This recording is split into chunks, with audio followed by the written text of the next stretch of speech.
Good morning, you twos. This is Miss Nora. Today is Sunday, May the 17th, 2020.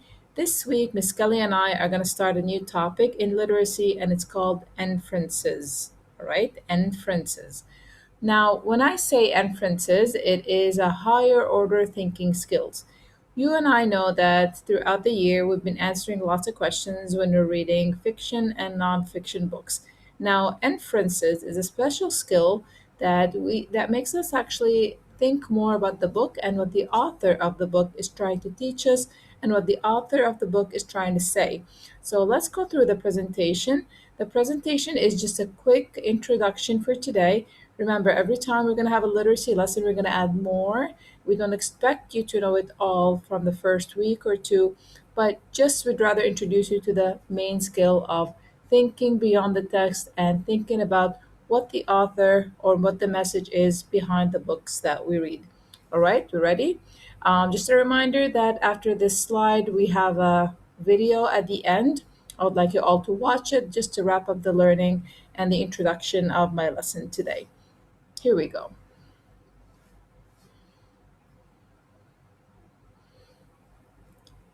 So when I say inferences, inferences is like being a reading detective. You're reading a book, be it fiction or nonfiction, and you're looking for certain clues to answer the questions that are being posed by your teacher, by your mom and dad, or maybe a question that, as you're reading along, just comes up in your head.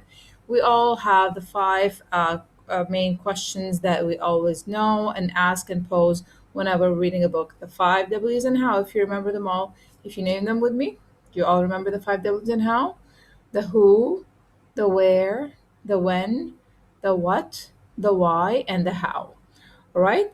Now, we've been answering a lot of the five W's and how when we're reading the fiction books, when we have the story problems, and that would answer so many questions, important questions, such as who are the characters, what was the setting, why did the problem happen, and how did the problem resolve when we get to the solution. Now, when we're talking about inferences, all right, inferences is not something specific. That's not something that the author writes out precisely and specifically and clearly. You're going to have to look for some clues, and that's why we say you're going to be like a reading detective when we say infer, all right? What I mean by infer in more detail is inference is a schema. The schema is like whatever you know, your background knowledge, what you have learned already throughout your 6 years, and the evidence from the book. So there's evidence in the book, and what you already know is what generates an inference. Okay? So the word schema here, I know it's a big fancy word. Schema just refers to what you already know, your background knowledge, your own information that you've gathered from your learning in school, from the information that you learned from mom and dad at home. And then with the evidence that you read from the book, all right, that makes the inference. All right, that's how you start inferring on a certain answer to a question. Making inferences, boys and girls, is using the clues in the book to figure out what the author is not really saying. So you're not going to find an answer, a quick, precisely written answer to what the author is not saying. So you're going to have to be looking for some clues. All right, there are some clues in what the characters are dressed up like. There are some clues in the setting where the characters are placed in the story. There are also some clues in the characters' feelings as well. So, from those clues and from what you already know, you start inferring and then thinking about what the author is not really saying in the story, and then you start generating those ideas. So, many words that we use that would help us infer and let us think what the author is saying are words such as I think, well, I predict, my guess is, well, maybe, right? So you're always thinking about what you already know, and you want to think about how the characters are feeling. You want to be using clues in the text to make a good guess, and you also want to think about how the character is acting in the story. You put the pieces together, all right, and then you try and think and read between the lines, see what the author is really trying to say, what the message is in the book, or from this picture, what can I infer about this picture? So when I infer, I figure out something that wasn't completely explained in the story. As I said, words to use when you infer, very popular ones that you could use when we pose the activity after we're done with this lesson are I think, maybe, I infer, I predict, my guess is, perhaps, this could mean, or it could be that. Let's use this example on how we are using clues from the text to discover what's not really stated. So, for example, here's a short bit in the story. Anna collected shells, then she went for a swim in the cool, salty water. Again, Anna collected shells, then she went for a swim in the cool, salty water. So, what is the inference I'm required to make? What am I supposed to be thinking about the clues provided in the text in order to make my inference? All right. I will know from all of these facts stated with the shells, with the word swim, with the word salty water, that Anna is in the ocean. All right. The author didn't specifically say that Anna is in the ocean, but from the clues that I have in this text, I was able to infer, okay, again, I was able to infer and think and say that Anna is in the ocean. It wasn't written, but from the clues, I was able to pull out that fact. Another example, looking at the picture here, clearly has a boy with a bat and a broken window. What is the boy looking at? And how do you think he feels? All right, so first thing I would assume is okay, the boy is looking at the window and he's feeling surprised and shocked, or maybe a little nervous or afraid. What probably caused the window to break? What do you think made the window get broken? We look at the boy, what he's holding. He's holding a bat. Clearly, he was playing a sport. He had a bat, he had a ball. He hit it in the wrong direction and broke the window. What do you think? Who do you think did this? It's quite clear.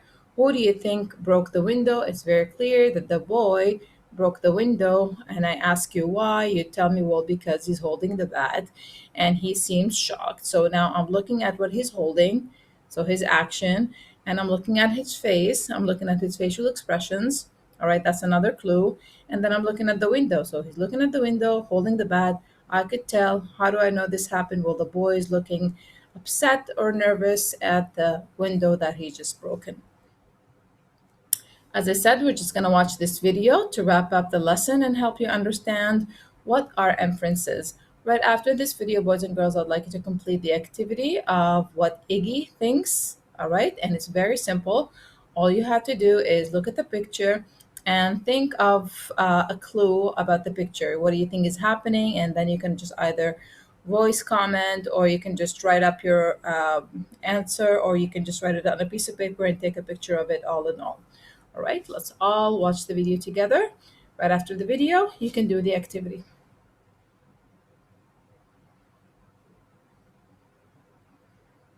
Making Inferences at Grammar Songs by Melissa. What is an inference? More importantly, how can learning to make inferences make me a better reader? Let's get started. An inference is a conclusion reached on the basis of evidence and reasoning. Good readers infer by using what they already know, prior knowledge, along with clues in the text evidence to form an idea. Did someone say clues? Yes, Detective Waddle. Looking for clues is very important when making inferences. Let me show you. We make inferences every day in real life without even realizing it when we use the clues around us to make sense of what is happening. Stanley must be hungry. He was probably speeding.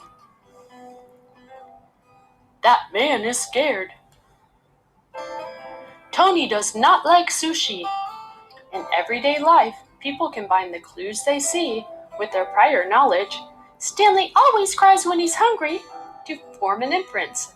Stanley is crying. He must be hungry. What inference could you make if you walked into this cafe, Detective Waddle? What clues do you see? I see party hats. I see presents. I see happy children. And I see a cake with candles. So, Detective Waddle, what inference would you make? Use the clues you see and your prior knowledge to form an idea. I know. I know, she is having a birthday party. The clues are the hats, the presents, the friends, and the cake. My prior knowledge tells me that the birthday girl is the one who will blow out the candles. My idea or inference is that she is having a birthday party. Very good, Detective Waddle. I know how to look for clues and make inferences in real life, but how can I make inferences when I read? That is an excellent question, Detective Waddle. Let me show you. When you read, you need to use the same steps your brain automatically takes when you make an inference in real life. First, you must look for clues, but now the clues are found in the text as text evidence. Then you add what you already know, your prior knowledge, to the situation at hand. Finally, you put everything together to form an idea or make an inference. Let's read a short story and look for clues to make an inference. Shelton was getting hungry. He went to the kitchen where his mom was carefully putting long, thin noodles into a pot of boiling water. In another pot, she was heating red sauce. First, we need to look for clues in the text. What clues do you see? Well, Shelton was hungry. His mother put long, thin noodles in boiling water and heated a red sauce. Very interesting. Now we need to use what we already know, our prior knowledge. But how? Well, Shelton was hungry. When I'm hungry, I want to eat. His mother was putting long, thin noodles into boiling water. In another pot, there was red sauce, so she was cooking something for him to eat. Great idea! So now we just need to make an inference. We can form an idea based on the text evidence and our prior knowledge. I know, spaghetti. Shelton's mother is making spaghetti. It all makes sense now. Very good, I was making spaghetti. Have some. Making inferences can be quite delicious. Okay, boys and girls, so I hope this wraps up your learning for the first day. Remember, this is just simply an introduction to the topic of inferences, and that is making conclusions of what we read and trying to answer deeper questions like the how and the why, and finding out what the author is really trying to say by looking for clues. I hope you had fun in this lesson, and I hope you complete the activity and have fun completing the activity of what Iggy thinks. Have a wonderful day. Bye for now.